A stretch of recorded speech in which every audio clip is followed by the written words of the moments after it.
Most respected Shuam, dear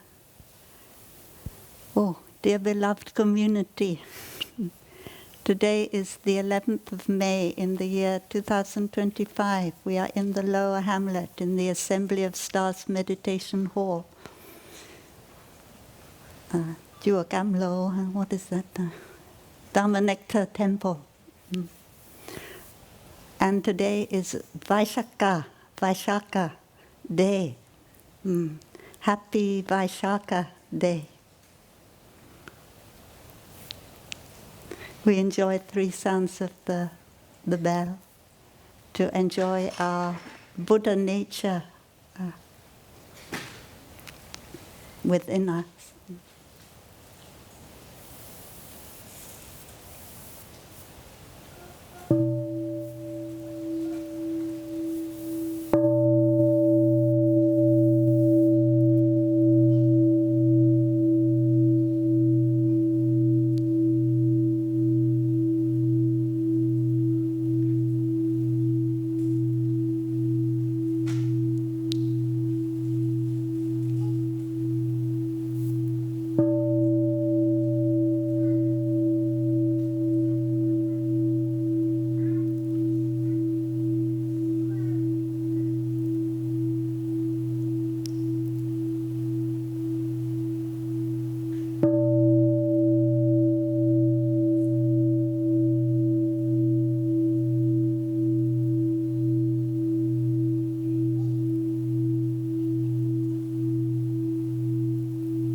So, dear Sangha, I have asked one sister to write on the board the gatha for bathing the Buddha, because today is a Vaishaka Day.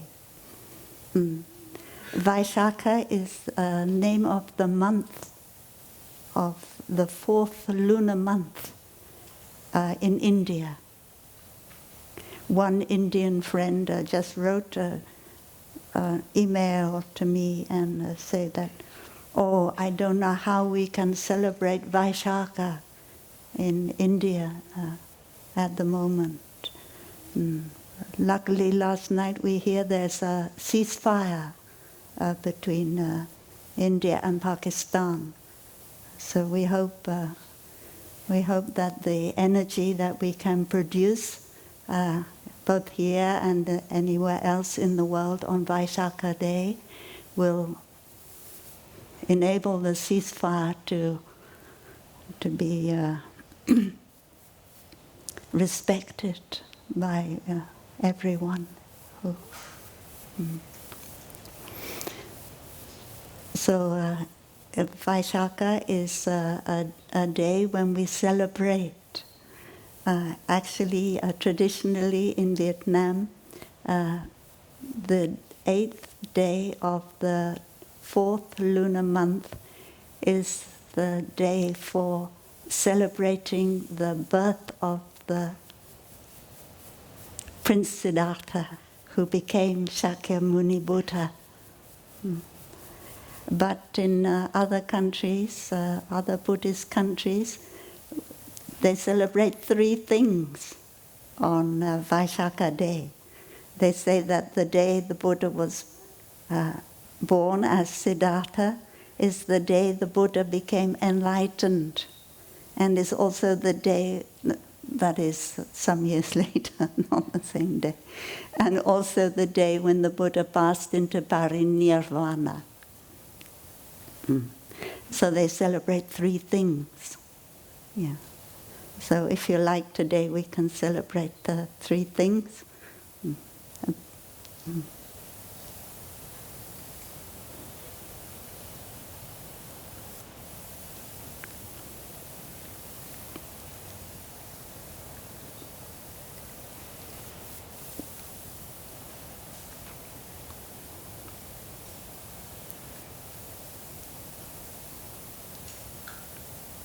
When we think about the day of bathing the Buddha, I remember the first years when I came to Plum Village, how we celebrated, and at that time, that is the time when there are so many flowers, especially the peony.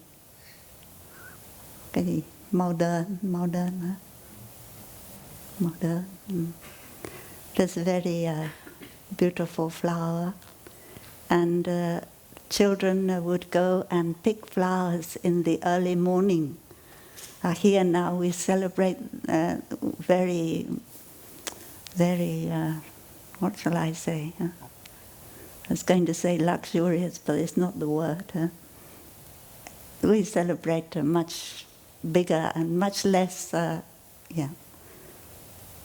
So we used to celebrate, we pick the wildflowers, and we make a little roof for the Buddha to sit under and decorate with all the flowers we pick in the early morning.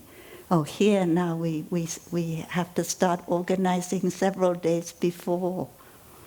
And when I saw, oh, it's raining in the night, I thought, what will happen to all the flowers the sisters already arranged in the lower Hamlet? I don't know if they have, but anyway, this morning I see it's very beautiful. So maybe they got up early this morning in order to arrange all the flowers. Yeah, and then so it is a children's festival in many ways, but it's an opportunity for us to welcome our little child within us to enjoy the festival, to enjoy bathing the Buddha.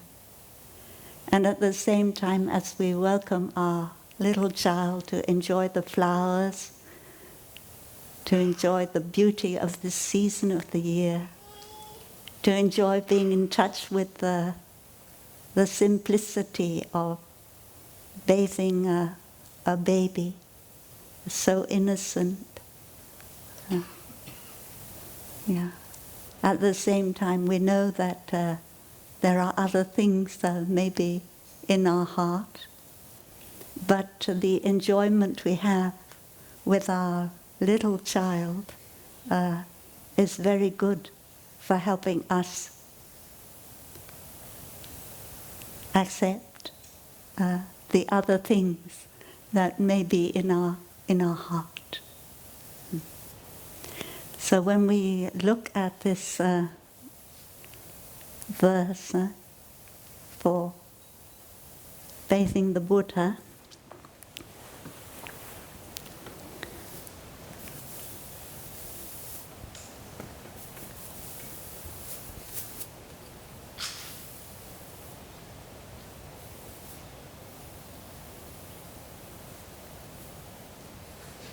yeah, we may see two things. This is the enjoyment of bathing the Buddha, the happiness, and this is this one here is the other things, and this one here is the using this to transform this and realizing this. That's clear, huh? No. It's all in Vietnamese.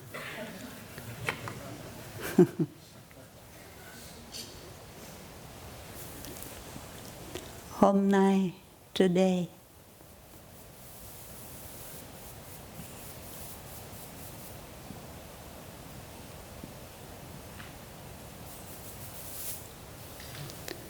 We can bathe.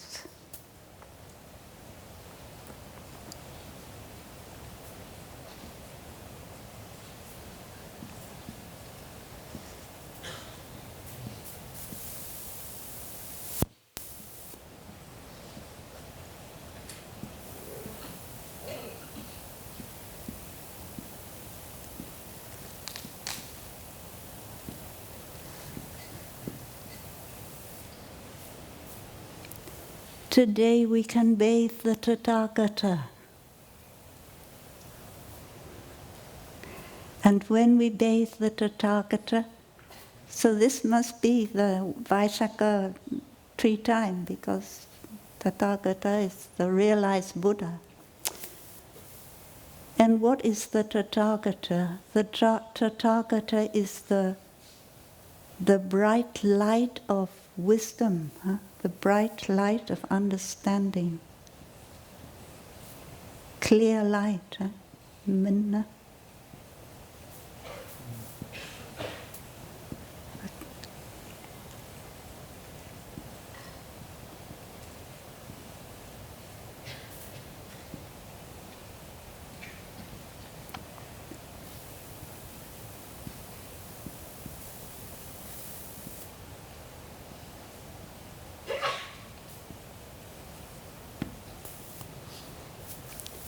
Jumsan, living beings.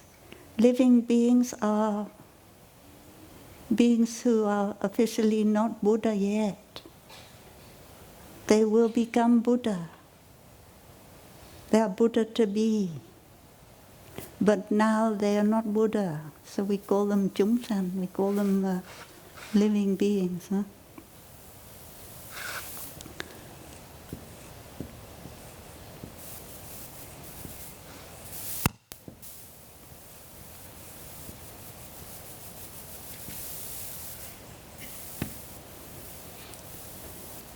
3 realms. Oh, in English it's too long. No room.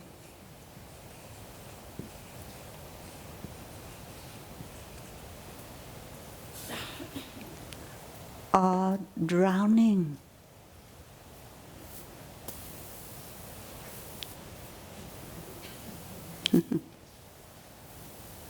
But it's true, so we have to write it even if there isn't space.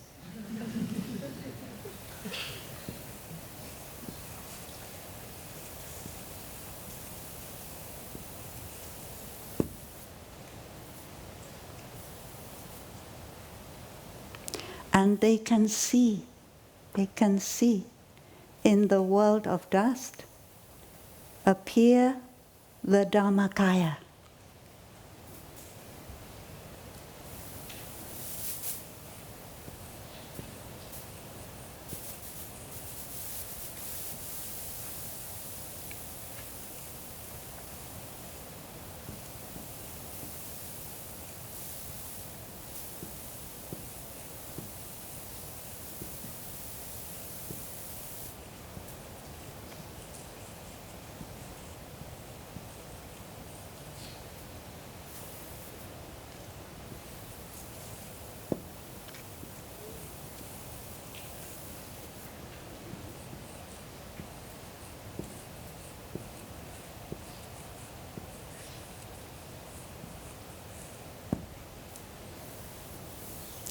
Today we can bathe the Tathagata, the clear light of understanding. Oh, I forgot this one. Kom Đức Lớn. Oh dear. Kom Đức Lớn.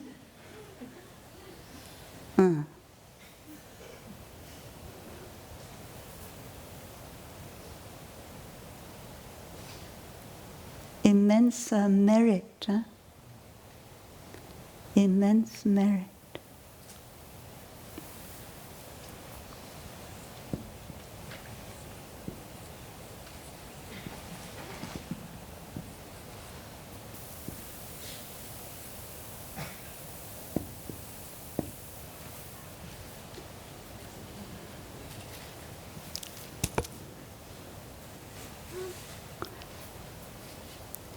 The clear light of understanding, immense merit. Living beings in the 3 realms are drowning, and they can see the Dharma body in the Saha world. Yeah.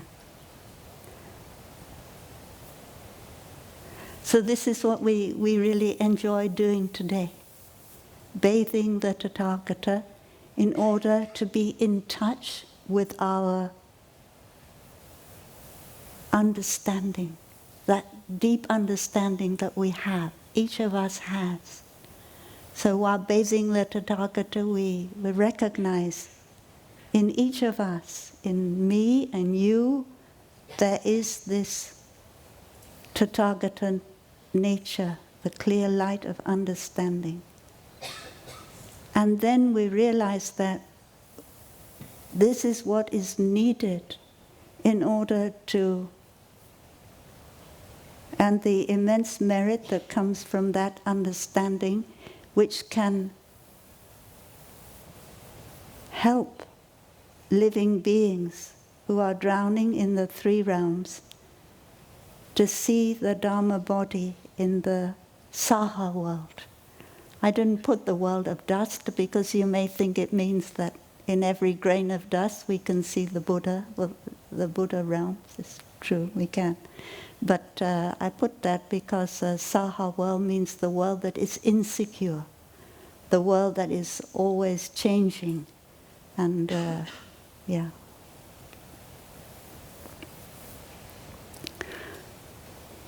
So then we can help living beings see the Dharma body. And the Dharma body, every morning when we do our sitting meditation, we get in touch with the Dharma body, which manifests as the morning star sets in the sky. And that Dharma body is our body of understanding and compassion. Yeah. And the Dharma body has other meanings too sometimes when we come out and we see the interbeing nature of the world, when we see how the rain is in the flower, the sunshine is in the flower, how they interconnect, how they inter-are. When we see that, that is also seeing the Dharma body all around us. So these living beings who are drowning can see the Dharma body. Even though we are in this world which is so insecure, which is changing all the time, that is what our deep vow is. So that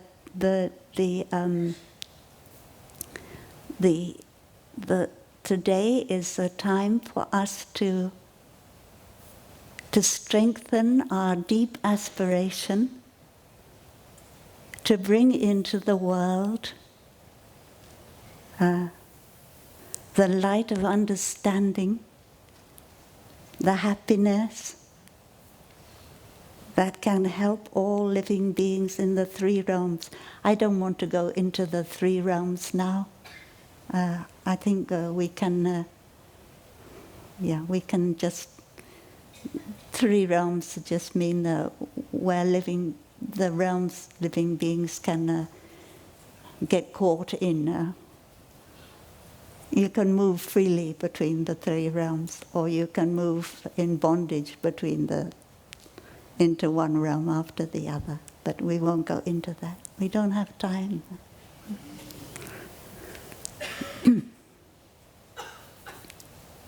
So now we go on to this. This is another part of another teaching that we hear on the Buddha's birthday. All species, and now I use up all the space. All species together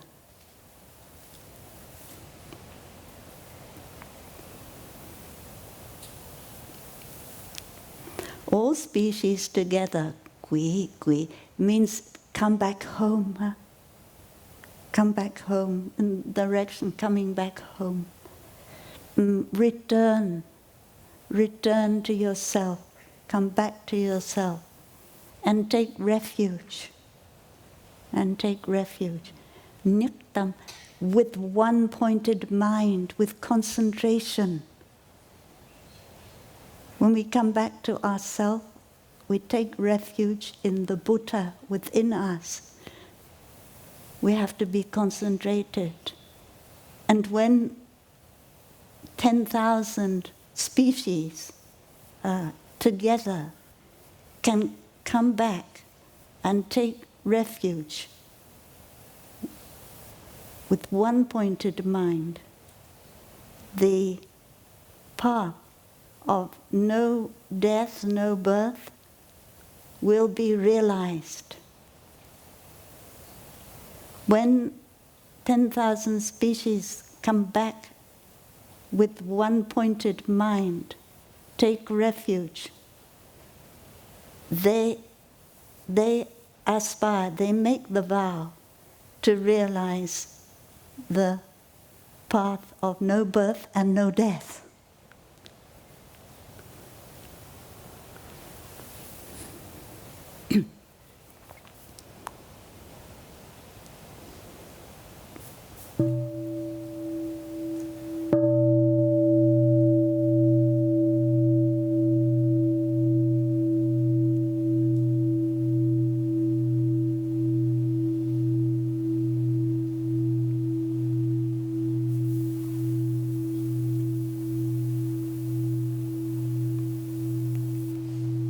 Together, 10,000 species together.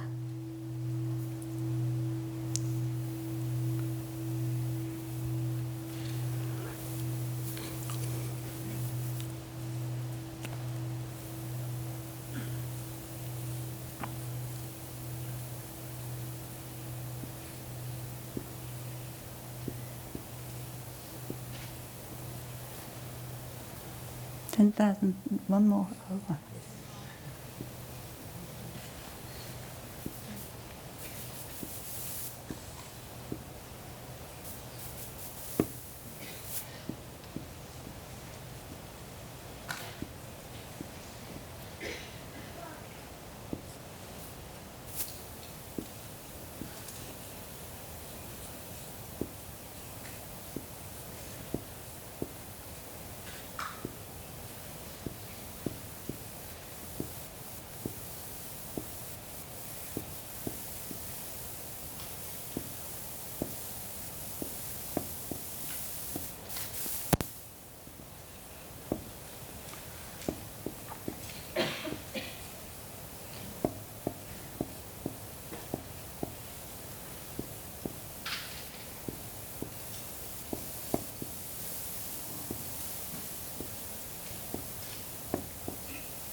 When 10,000 species together come back and take refuge in the Buddha in themselves with one pointed mind,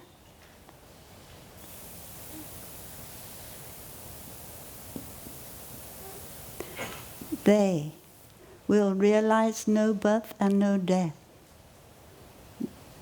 They vow to realize, come back with one pointed mind, they vow to realize no birth and no death.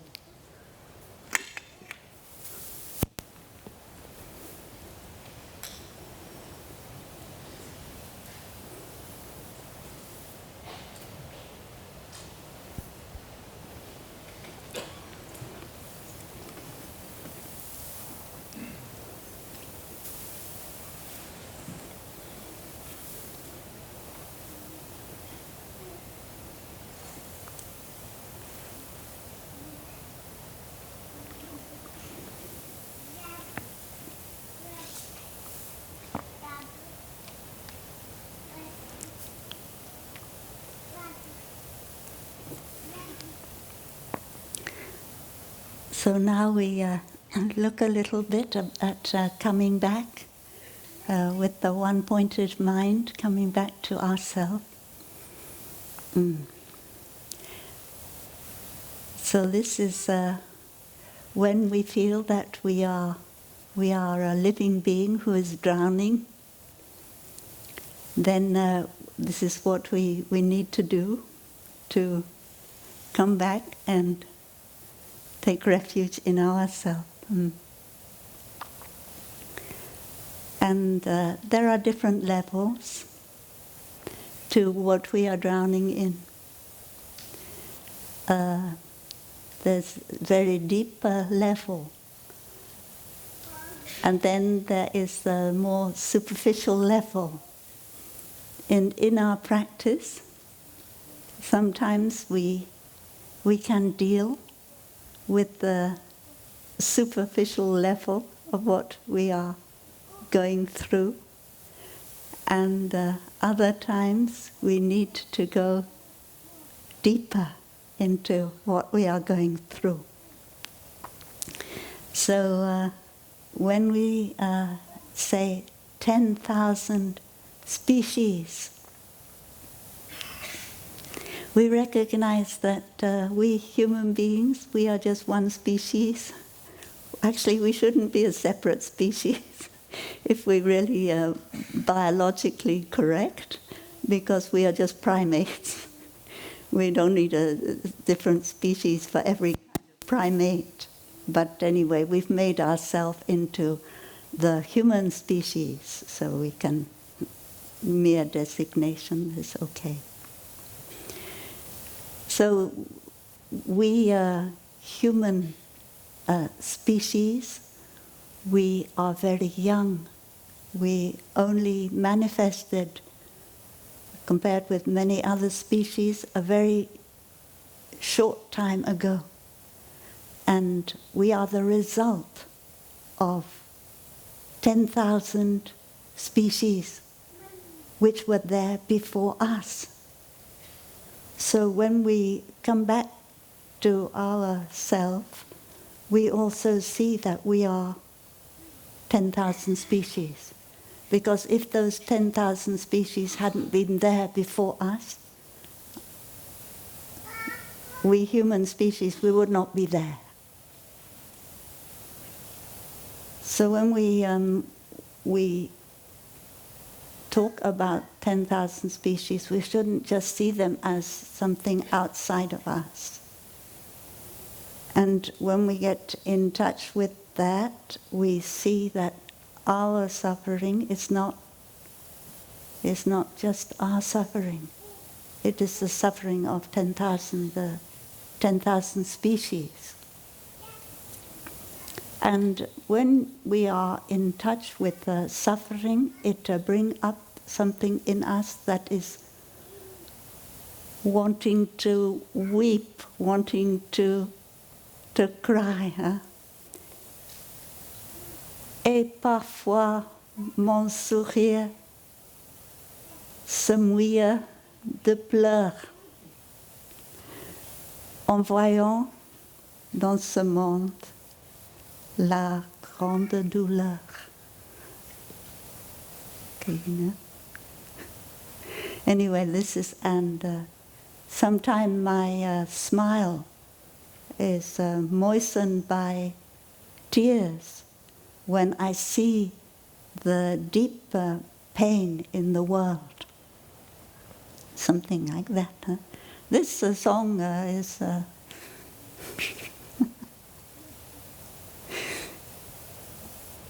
yeah, maybe later Shuko may sing for us. But first of all, before we can weep for the suffering of the world, we have to weep for our own suffering, our individual suffering. There's in Vietnam, in I don't know when, There was a Chinese monk. He came from China. I think when there were many troubles in China, a lot of displacement, a lot of fighting. Very often Chinese would come and stay further south, that is in what is now Vietnam, because there it was comparatively peaceful, and monk could study and practice easier. And so they would come. And one monk, he came from China. But at that time in Vietnam there was famine, and a lot of sickness and famine. And he went about helping the hungry, helping the dying, and he's crying. And the people call him the weeping bodhisattva. So we need to get in touch with the weeping bodhisattva in us sometimes. But like in the song which Shuko will sing for us, our smile is also there. We can smile to our suffering also. But that isn't a smile of superficial happiness. That is a smile of compassion. That is a smile that we see on the lips of the Buddha in some of the statues of the Buddha. So we come back when we get in touch with suffering in ourselves. If it is fear, if it is irritation, the first thing we want to do is to end it. But psychological suffering and physiological suffering are different. And physiological suffering, if you put your hand in the fire, you will take it out straight away. But psychological suffering is not like that. You cannot take it out straight away just by wanting to do that. We don't have, but we try. We try very hard to take it out straight away. But that isn't the way. The way is to stay with it, to recognize this is suffering, this is impermanent. It will change, but I have to stay with it for as long as it is there. And as we stay with it, we have this desire to, when we want to cry, we don't actually cry, but we have that kind of feeling that when you want to cry. And that is very good, because that is compassion. Compassion for yourself. And because your concentration, you feel compassion for yourself. And with compassion for yourself, without compassion for yourself, you cannot have compassion for others. So that is what is meant by coming back. And then we see that our suffering is not just our suffering. When we hear about what is happening in Kashmir, when we hear what is happening in Gaza, on the West Bank, we have to suffer because we are part of that human family. And then we see that the suffering isn't just happening in Gaza, on the West Bank, it's also happening in Israel. Because if the suffering wasn't happening in Israel, it would not be happening.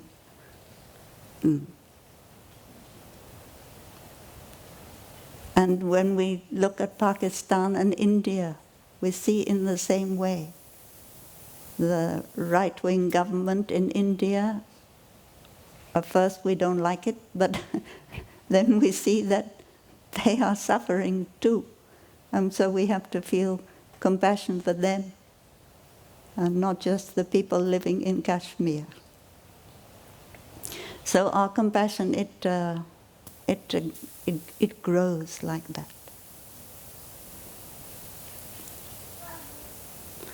When I came into the lower Hamlet today, I just came across a sutra. And maybe we can understand a little bit from this sutra. I think I've got a little bit far away from Buddha's birthday, huh? It is very joyful celebration. We have to water those seeds. It's so important. But we also have to see something that the Buddha called the sharp-pointed knife.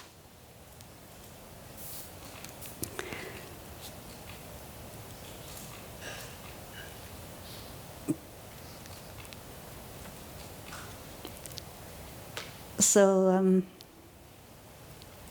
I will read the first verse of this sutra for you.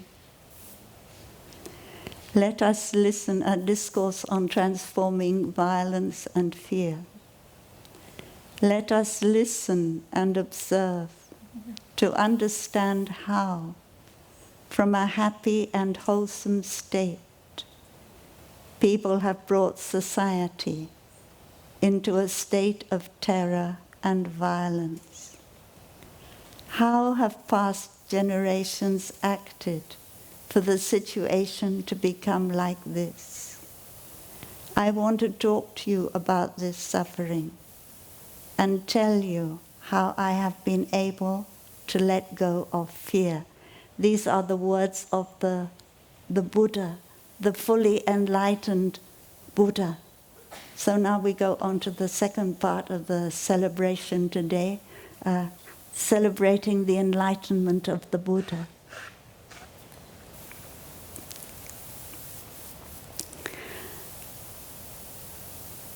The Buddha suffered. The Buddha went through 2 wars that involved his homeland, the land of the kingdom of the Shakyans. And the first war was when the Shakyan and their neighbors, the Kolyan, Buddha's mother was a Kolyan, his father was a Shakyan.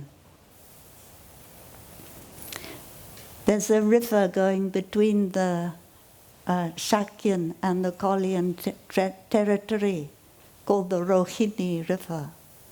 And that river was, after the monsoon, is full of water, but in the dry season there's very little water.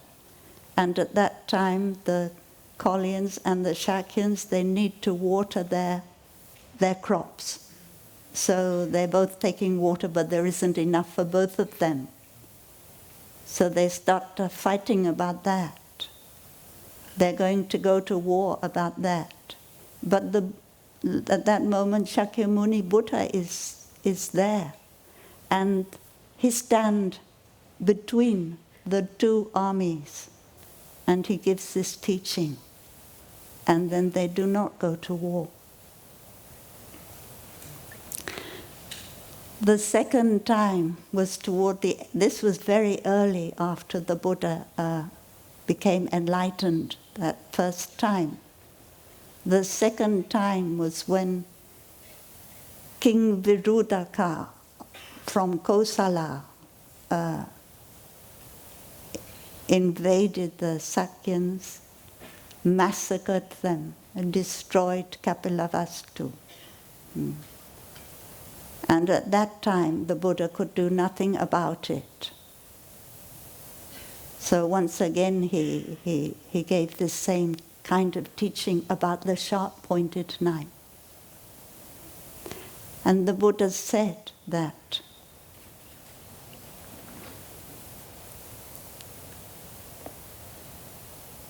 I have looked deeply into the minds of those who are not happy, and I have seen hidden under their suffering a sharp-pointed knife. Because they cannot see the sharp-pointed knife hidden in their mind, they are not able to bear the pain. The pain brought about by the sharp-pointed knife lasts a long time. People hold on to that knife wherever they go, so that their pain spills out into the world.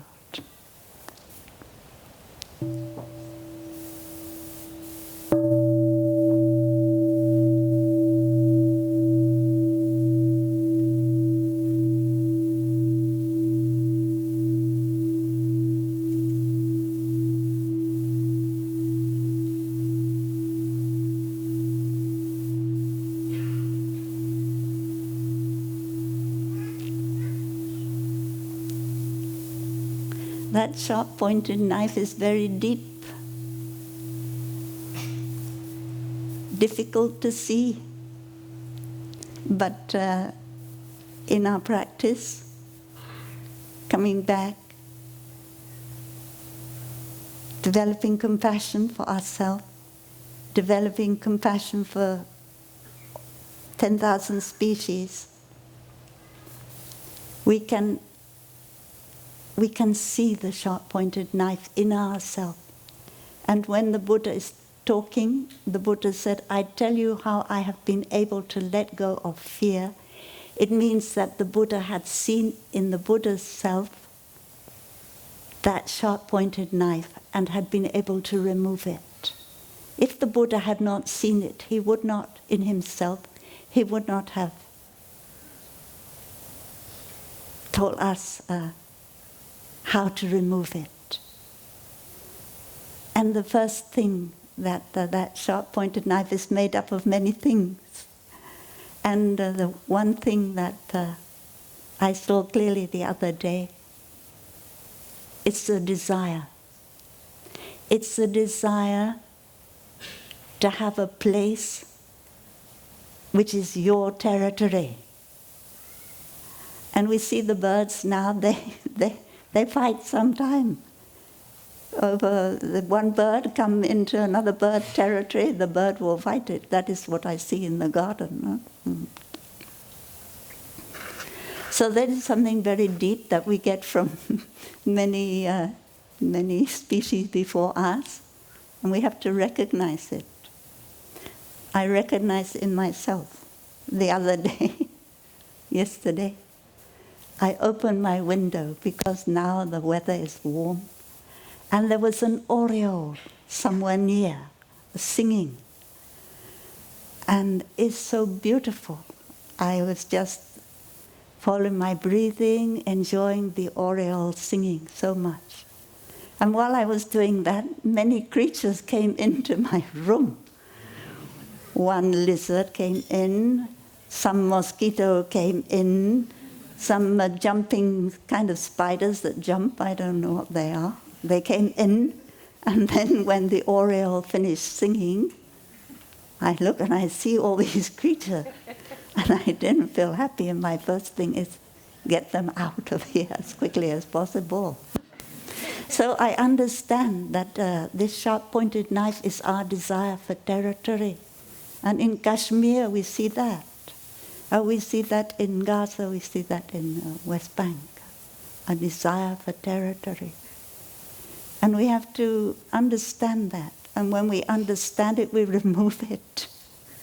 And the next time when these creatures come into our room, we are not in a hurry. We just gently help them, if we can, to get out. If they want to stay, we let them stay. So we learn to see that the Buddha said a desire is something very deep in us. When we have desire for our territory, it is desire for our survival. So we recognize it and we remove it. We recognize the knife and we can remove it. So first step, we come back to ourselves and we stay with our discomfort, our suffering, until we want to cry. And at that point, compassion. Until there is compassion, we stay with it. That is Nyaktam, one-pointed mind. It's so easy. We have so many ways we don't stay with it. We don't accept it. And then the second thing is we see that this suffering is not just my suffering. Living beings in the three realms are drowning. And the many 10,000 species are suffering. I have that suffering in me. We see that and we feel compassion for all other species. And then the next thing, we are strong enough with that compassion to see the sharp pointed knife. And the fourth thing is we've recognized that knife and we remove it.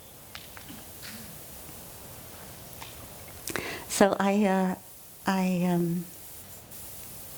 wanted to really hear that song today about my smile being moistened by tears.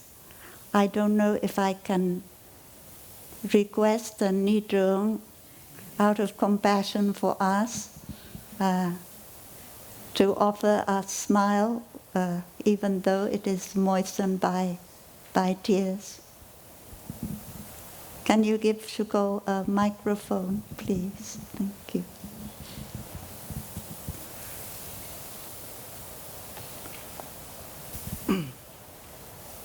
Je souris à l'étoile qui au ciel encore luit, au soleil qui lentement nous sort de la nuit, à ce jour qui commence, à l'oiseau qui m'enchante. Je souris au monde et le monde me sourit. Je souris à l'enfant qui vient sur mon chemin. Je pense aussi à tous ceux qui ont faim, ceux qui loin dans ce monde vivent dans la misère, qui ont connu la guerre, qui ont perdu leur mère. Si parfois mon sourire se mouille de pleurs, en voyant dans ce monde une profonde douleur, je veux sourire encore à travers mes pleurs, sourire à la vie, sourire à la mort. Et un jour peut-être, quand il fera très froid, où je ne laisserai plus la trace de mes pas, par le courant de la vie qui jamais ne s'arrête, me laisserai-je entraîner sans regarder derrière. La peur alors ne fermera plus le chemin. Mon cœur tout grand s'ouvrira enfin. Je deviendrai alors le sourire de la terre, de la fleur, de l'oiseau, de la pluie et du vent. Et un jour peut-être, dans un tout petit enfant, je rouvrirai les yeux aux merveilles de la vie. Et un peu plus aimant, un peu plus souriant, je continuerai ce beau chemin.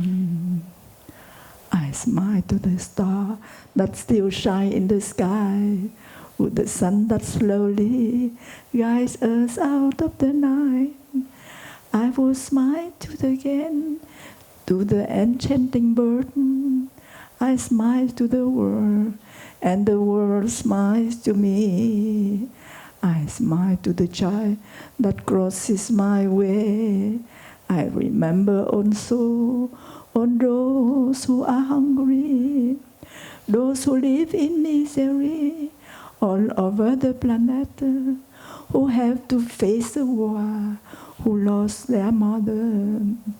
If sometime my smile is moistened by tears, when I see the great pain that spread over the world, I shall still be smiling with tears in my eyes, smiling to life, smiling to death. And one day will come when it is bitterly cold, when even my footstep will not leave any mark.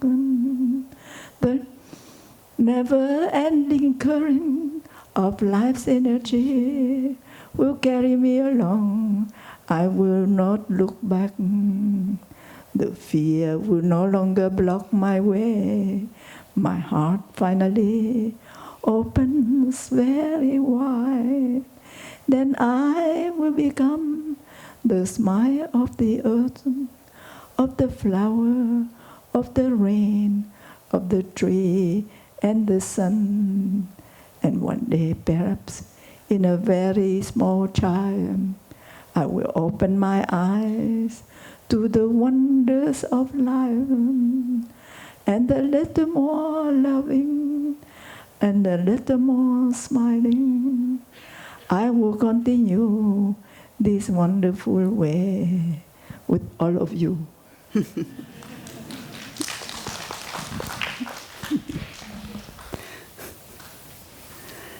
So I think that this song, it says everything.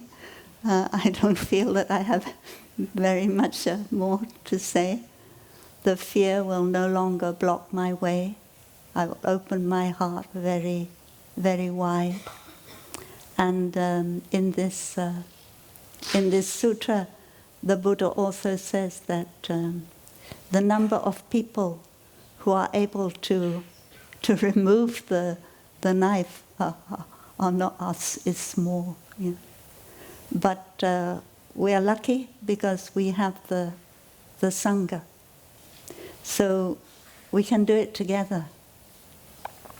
And at the moment in New Hamlet, they have the retreat for the Tiếp Hing members, I think, who speak Vietnamese. It's like the Vietnamese branch of the Tiếp Hing. So that is a wonderful opportunity. The Tiếp Hing order, it spreads out, the order of interbeing. It spreads out throughout the world, in every continent.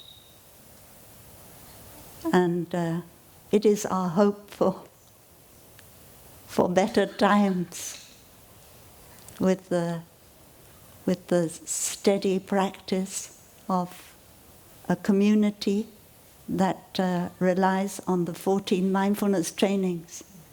Because the 14 mindfulness trainings, interpretation of Shuom's interpretation of the teachings of the Buddha, the basic, most necessary teachings of the Buddha for our time,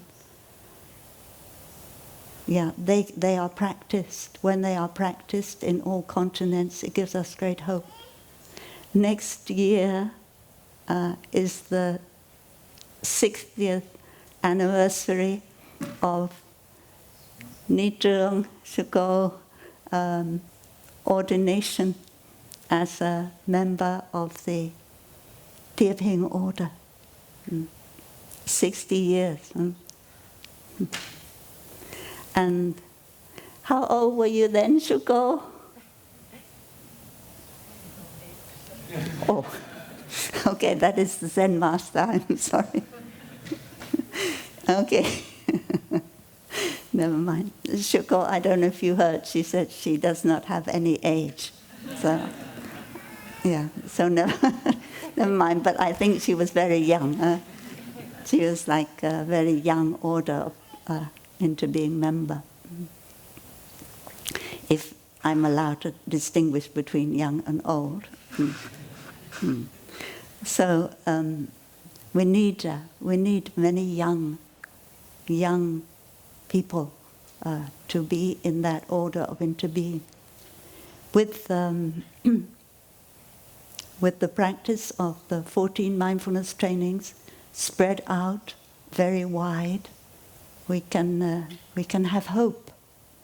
And so next year, when we celebrate the 60th anniversary of the order of interbeing, we hope that it will be a very well-attended celebration in Plum Village and in other monastic centers around the world, so that it can be a real encouragement for us to deepen our practice as a member of the order of interbeing, as a core member, or as a member of the extended community.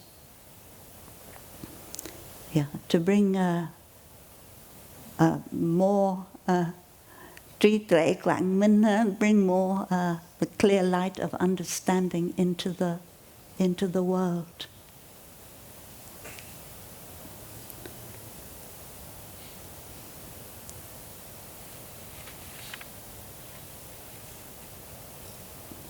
So just at the end of the lifetime of the Buddha, Ananda was asked, who will teach us when you are not there? And the Buddha said that the precepts, the mindfulness trainings will be your teacher. And when we read the introduction to the 14 mindfulness trainings, we read they are the torch lighting our path, the teacher, the boat carrying us, and the teacher guiding us. So we never lose our teacher. Always there in the form of the precepts body, the mindfulness trainings body. When you receive the mindfulness trainings, the 5 mindfulness trainings, the 14 mindfulness trainings, 348 mindfulness trainings, you receive a precepts, what we call a precepts body, a mindfulness trainings body. We have Dharma body, we have mindfulness trainings body. And our practice, our daily practice of the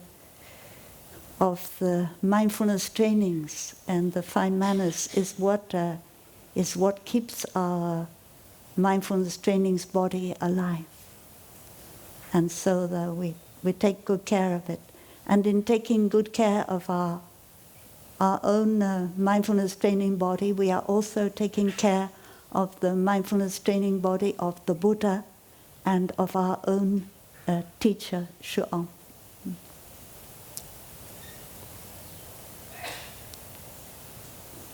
When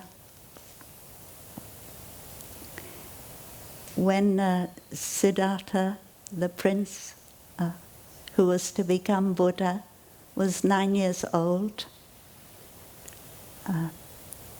he had to attend with his father a ceremony for plowing the earth, to make the first furrow, plowing the earth. And there was a lot of Sanskrit chanting of the Vedas and other things.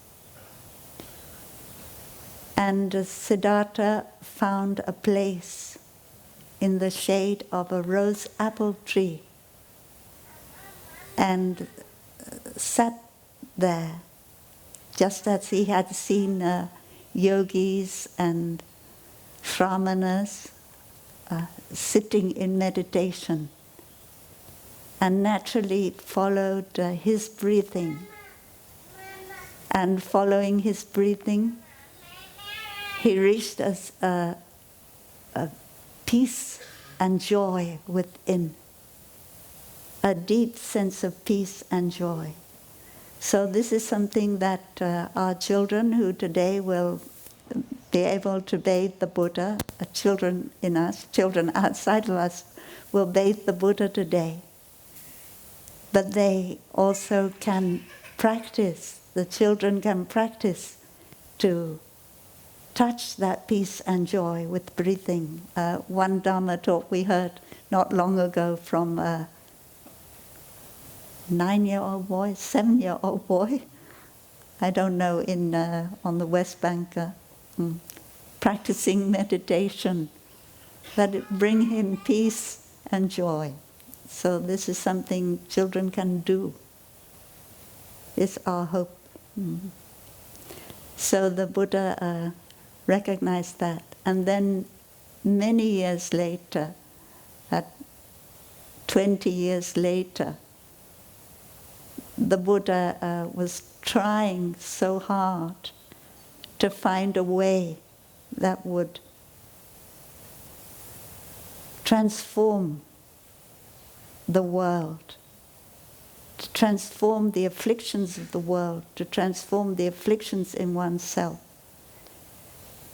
to be able to go beyond birth and death. So the Buddha had to try many ways because the Buddha is a human being. And human being, we have our limitations.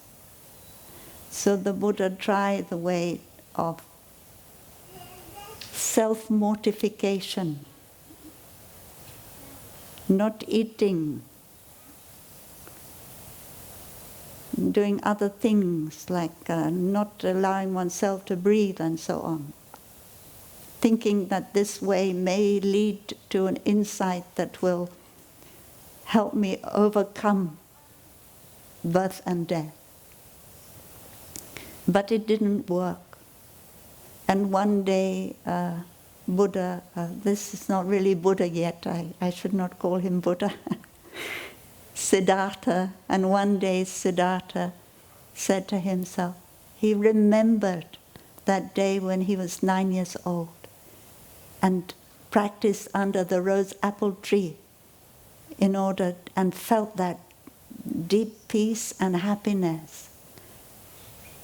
And he said to himself, that is the way, not the way of self-mortification.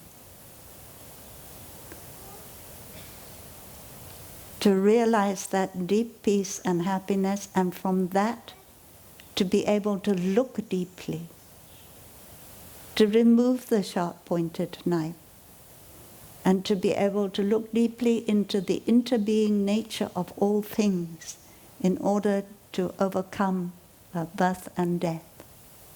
And this is what Siddhartha did when he sat at the foot of the Bodhi tree.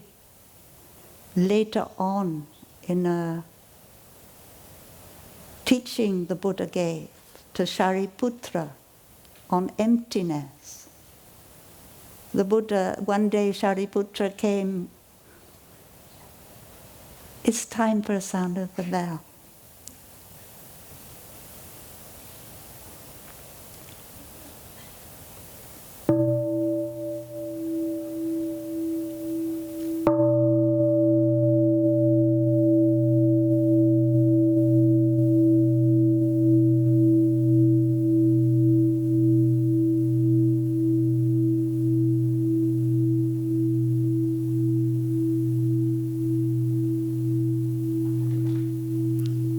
One day Shariputra came from his afternoon sitting, and the Buddha came to see the Buddha. And the Buddha asked, Shariputra, where are you coming from? And he said, I'm coming from my afternoon sitting. And the Buddha said, what were you dwelling in your afternoon sitting? And Shariputra said, I was dwelling in the samadhi on emptiness. Cái gì? Không tam muội hả? I was dwelling in the samadhi on emptiness. And the Buddha praised Shariputra. He said, good, good Shariputra. Sadhu, sadhu. Huh? Good, good Shariputra. I remember when I sat at the foot of the Bodhi tree and I asked myself the question, why? Why is it that living beings cannot overcome birth and death? And I meditated and I recognized it's because they cannot practice the meditation on emptiness. And the meditation on emptiness means that this is because that is. This is not because that is not. This arises because that arises. This ceases because that ceases. And that is the interbeing nature of things.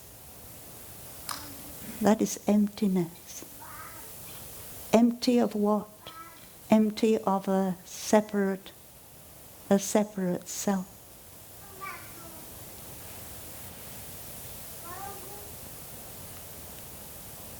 So these are very wonderful things, wonderful teachings. This morning we chanted in praise of the Buddha, the Dharma, and the Sangha. And the Dharma is les merveilles de ce monde, is one of the wonders of this life. We have a path, we have no more to fear. And that path is the path of Dao Vô Sinh, the path of no birth and no death. Even if we did not realize no birth and no death, we know we have a path. And from time to time we have that insight into interbeing and emptiness of things, emptiness of a separate self. Hopefully every time that we chant the heart, the insight that takes us to the other shore, that we will have progress on our insight into interbeing, emptiness, and so on. And then we can remove the fear. And the fear removed from us, we can help remove the fear from others.